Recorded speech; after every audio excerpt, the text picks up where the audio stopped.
ওরে পালাইবি কই যাইয়া রে মানুষ, পালাইবি কই যাইয়া, পালাইবি কই যাইয়া রে ওয়াহাবি, পালাইবি কই যাইয়া।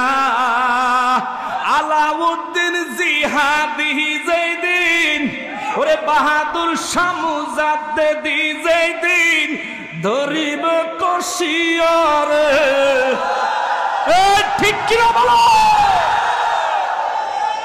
আমার হঠাৎ করে মনে পড়লো আর কি, বহু আগে আইসক্রিমওয়ালার ব্যানগাড়ি শুনছিলাম, এটা একটা গানের লাইন, যদিও গান হইছে পরে, এটা একটা ইসলামী সঙ্গীত। পালাইবি কই যাইয়া রে মানুষ, পালাইবি কই যাইয়া, আজরাইল আসিয়া যেদিন বান্ধিবে কষিয়া। এটা কিন্তু গজল, কিন্তু ফকিন্নির ফুলারা কালকা কইব নকশবন্দি গান গাইয়া গেছে।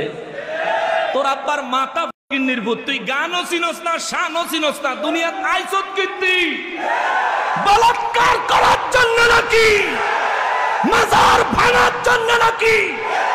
আল্লাহর আলীর মাজারে হাত দিলে তুই মুসলমান না, আল্লাহর আলীর মাজারে আক্রমণ করলে তুই মুসলমান না, আল্লাহর আলীর বিরোধিতা করলে তুই মানবী না, তুই জিনাকারী বলাৎকারের দল। আল্লাহর আলীর দরবারে তুমি হাত দাও, তুমি বেদাত উৎখাত করো, শিরিক উৎখাত করো, ফকিন্নির বলা তো জিনার স্বভাব আগে ত্যাগ কর। তোদের আকাম হইছে যত জায়গায়, ওই মাদ্রাসাগুলো বন্ধ কর। যেই হুজুররাই আকাম করছে জনসম্মুখে চৌরাস্তার মোড়ে, রাস্তার ল্যাম্পে, তাদেরকে ফাঁসির কাস্টে ঝুলা। তারপর পণ্ডিতি করবি, তোর চেহারা দেখবো, মুসাফা করব। নিজের গায়ে এই বাংলা কথায় কইলে কয় নিজের পাছায় ৯ মন গু, আরেকজনের কয় পাছা দো। তেলা সোরার দল।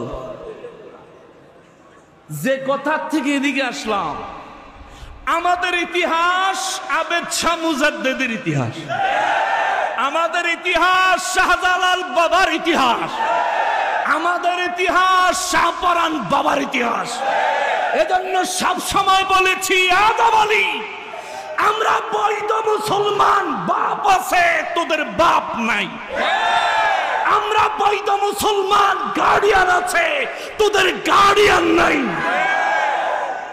৩৬ বছর পরেও আবেদ শাহ মুজাদ্দেদি আল মাদানী রাহিমাহুল্লাহ তাআলা আনহুর নামে ওরস হয়, লক্ষ লক্ষ মানুষ জমায়েত হয়, আল্লাহ এবং তার রসুলকে স্মরণ করে, তাকওয়া হাসিল করার চেষ্টা করে।